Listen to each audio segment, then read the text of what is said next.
Hi guys, nandito na naman tayo ngayon sa aking trabaho. Ayan yung kasama ko, tumihinang na naman guys. Talagang pinapakislap ang kapaligiran guys. Ayan ang mga veteranong welder guys. Ayan o, kung nakikita nyo sa likuran ko guys. Grabe ang usok talaga guys.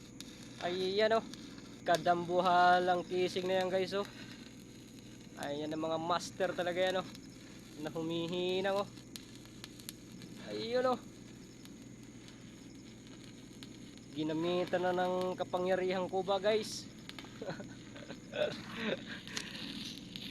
Ayan ang mga veteranong welder guys.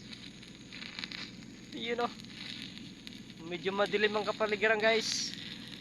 Talagang liwanag lang ng kislap guys. Ayun, medyo namatay guys. Nagbabala pa siya ngayon guys, kasi wala tayong ilaw dito.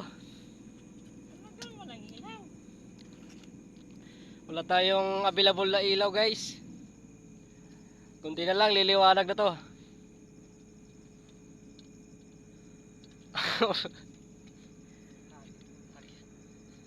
Ayan guys, nakikita yung kapaligiran, walang kailaw-ilaw no. Yan. Ayan na. Ayan na, nagkaroon ng ilaw.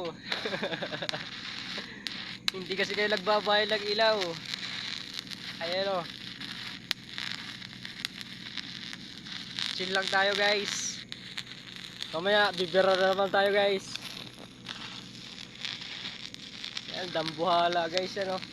3 meters ang diameter niyan guys. Talagang pinapakikutan ng hinang yan o. Yan o.